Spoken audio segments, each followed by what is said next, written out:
Assalamualaikum warahmatullahi wabarakatuh. Halo teman-teman semuanya, kembali lagi dengan saya Siti Rabia Dawiyah dari kelas 10 TKJ 1.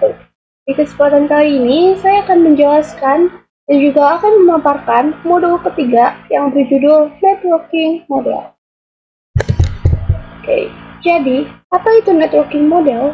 Jadi networking model itu adalah sebuah konsep dalam arsitektur jaringan yang digunakan sebagai standar dalam proses komunikasi data perangkat dalam jaringan. Selain menjadi standar, networking model ini juga memberikan panduan tentang bagaimana data terkirim, data diterima, dan juga diproses dalam jaringan. A few moments later.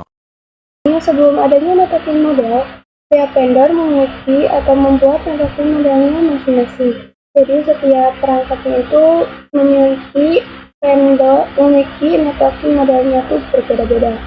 Karena setiap vendor memiliki networking model yang berbeda-beda, maka komunikasi antar vendor sulit dilakukan. Jadi usaha untuk membangun suatu jaringan komputer yang sangat besar.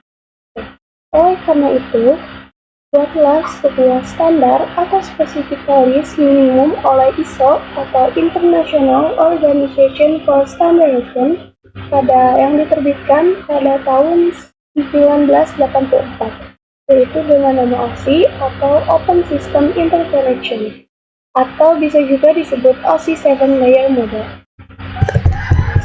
Di sini ada before dan juga after networking model. Di sini ada sebelum dan juga sesudah adanya networking model. Di sini ada chaos networking, di mana ini belum adanya networking model yang pasti masih chaos atau kacau dan juga tidak teratur. Berbeda dengan gambar yang sebelah kanan yang sudah teratur dan tertata rapi. Selanjutnya ada pengenalan OSI layer. Networking model ada dua. Networking sekarang menggunakan TCP/IP model. Ini karena TCP/IP lebih formal dibandingkan dengan OSI. Sebaliknya, karena OSI lebih kompleks, maka sering digunakan untuk kebutuhan edukasi. Di sini ada OSI model. OSI model dikembangkan oleh International Organization for Standardization atau singkatannya ISO sebagai kerangka kerja untuk menghubungkan sistem yang berbeda dalam jaringan. OSI model memecahkan proses komunikasi menjadi 7 lapisan, dari fisik hingga aplikasi, untuk memberikan standar komunikasi yang konsisten.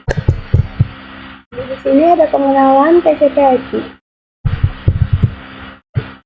TCP/IP atau Transmission Control Protocol atau juga Internet Protocol model dikenal sebagai protokol internet dan desain lebih sederhana dibandingkan OSI model dengan hanya 4 lapisan. Model ini digunakan oleh US Department of Defense atau DoD. Model ini menggabungkan fungsi beberapa lapisan OSI ke dalam satu lapisan modelnya. Di sini ada cara kerja jaringan TCP/IP. Yang pertama yaitu memecahkan data menjadi paket kecil. Cara kerja pertama yaitu memecahkan data menjadi paket-paket kecil sebelum ditransmisikan ke media lain, yang disebut layer. Yang kedua, paket dikirimkan melalui router. Router di sini berfungsi untuk mengirimkan paket data. Yang ketiga, paket berhasil dikirim ke tujuan. Jika paket sudah terkirim dan sampai ke alamat tujuan, selanjutnya layer TCP/IP akan menjalankan tugasnya masing-masing, mulai dari penerjemah sinyal menjadi data hingga akhirnya disusun menjadi file yang utuh. Di sini ada contoh cara kerja jaringan TCP/IP. Ada pengirim dan juga ada penerima. Pengirim tidak langsung mengirimkan penerima, tapi ada step by step yaitu melakukan dengan router. Jadi router di sini berfungsi untuk mengirimkan data ke penerima. Apakah penerima langsung menyimpan datanya? Tentu saja tidak, karena penerima tidak akan menyimpan data secara mentah-mentah, tetapi akan ada step by step-nya, yaitu contohnya seperti kita ke suatu tempat yang dimana kita akan dicek dulu sebelum masuk ke tempatnya apakah kita aman atau tidak. Jadi cara kerja jaringan TCP/IP itu seperti ini.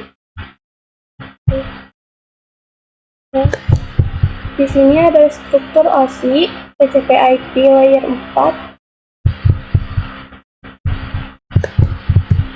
Oke, di sini ada struktur OSI TCP/IP layer 4 dan juga TCP/IP layer 5.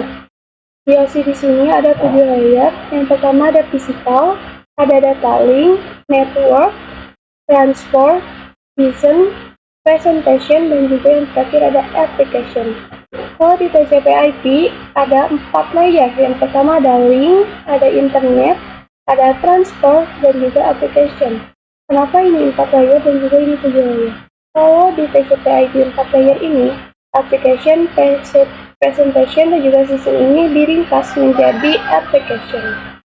Transport menjadi transport, network menjadi internet, dan juga data link dan juga physical diringkas menjadi link. Oke, selanjutnya di sini ada TCP/IP layer 5. Di sini yang diringkas hanya application, presentation, dan juga season. Transport sama transport, network, data link menjadi data link, physical menjadi physical. Di sini ada struktur TCP/IP yang pertama yaitu application layer. Jadi ini yang pertama application layer. Application layer atau lapisan aplikasi ini adalah melayani antarmuka atau interface untuk aplikasi atau perangkat lunak untuk berkomunikasi melalui jaringan. Application layer ini ada protokol yang ada HTTP, FTP, SMTP, dan lain-lainnya. Apa yang dimaksud dengan HTTP, FTP, SMTP ini? Jadi, nah, maksudnya tuh apa? Jadi, kalau teman-teman misalkan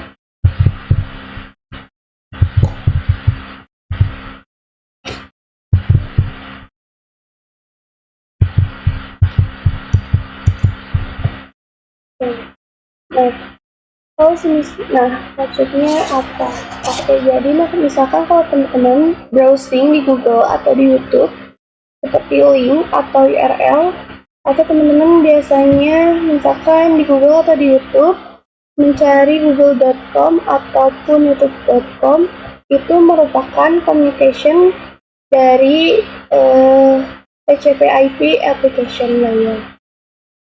Nah, dari sini ada communication process according to HTTP. Nah, bisa teman-teman lihat di sini ada user, ada browser, dan juga ada web server. Misalkan nih, kita mengetik sebuah link atau URL, dia akan sampai ke browser. Di browser ini adalah proses dari application layer, yaitu dia akan mentranslatekan dari URL info itu menjadi HTTP request. Jadi di sini tuh akan mentranslatekan dari URL info menjadi HTTP request. Setelah membuat HTTP request di browser, selanjutnya masuk ke website. Website di sini dia bekerja, dia akan mencarikan informasi yang tadi kita cari. Kalau misalnya kita mencari link atau website di sini di user, yang akan menjawab atau mencarikan sebuah jawaban itu di web server. Nah, setelah kita ketahui apa jawaban atau informasinya, selanjutnya kita dari web server itu akan dikirimkan kembali, yaitu status of search and data of the web page. Nah, lalu direspon melalui status kode dan juga web page data. Setelah dari sini lanjut ke rendering data to final web page, selanjutnya web page, sesudah web page lanjut screen. Oke. Di sini struktur yang kedua yaitu transport. Di sini ada transport layer atau lapisan transport, yaitu mengatur pengiriman data dan memastikan keandalan komunikasi antar aplikasi pada host yang berbeda. Protokol di sini ada TCP dan UDP. Apa sih TCP dan UDP di sini? Jadi, TCP itu singkatan dari Transmission Control Protocol. TCP tidak menggunakan koneksi, data dikirimnya secara berurutan, dan juga mencegah data yang lecet, dan mempermudah dalam menemukan dan memperbaiki kesalahan. Minusnya dari TCP ini terdapat banyak komunikasi dua arah antara kedua pihak, sehingga butuh waktu yang lebih lama. Di sini ada UDP atau User Data Protocol. UDP di sini tidak berbasis koneksi dan juga tanda pengenal atau nomor urut, tidak mengoreksi kesalahan pengirim dan juga tidak mempedulikan apabila paket hilang. Positif dari UDP adalah mengirim data jauh lebih cepat ketimbang TCP. Jadi itu adalah perbedaan dari UDP dan juga TCP. Next. Oke, di sini ada TCP/IP model. TCP/IP model lebih berfokus pada fungsionalitas dan juga efisiensi dibandingkan dengan ASI model dengan fungsi utama, yaitu menyediakan standar komunikasi dalam jaringan dan internet. Yang kedua, mengurangi kompleksitas dengan menggabungkan beberapa lapisan ASI. Dan yang terakhir adalah menyederhanakan protokol dengan hanya menggunakan 4 lapisan inti. Oke, di sini ada layer berikutnya yaitu network layer. Network layer ini adalah lapisan jaringan. Jaringan merupakan proses di mana setiap perangkat komputer diberikan identitas, yaitu berupa IP address. Pemberian IP address di sini yang berperan sebagai alamat yang berguna untuk mengkoneksikan sejumlah perangkat dalam jaringan. Selain itu, IP address juga mencegah terjadinya kesalahan alamat ketika dilakukan pengiriman paket. Selanjutnya, untuk network layer hanya terdapat satu contoh, yaitu IP. IP menyediakan dua fitur yang sangat penting, yaitu addressing dan routing, yang dimana berfungsi untuk menangani konektivitas dan pemilihan alur. Setiap perangkat jaringan memerlukan alamat unik di jaringannya. Next, ada data link dan juga physical layer.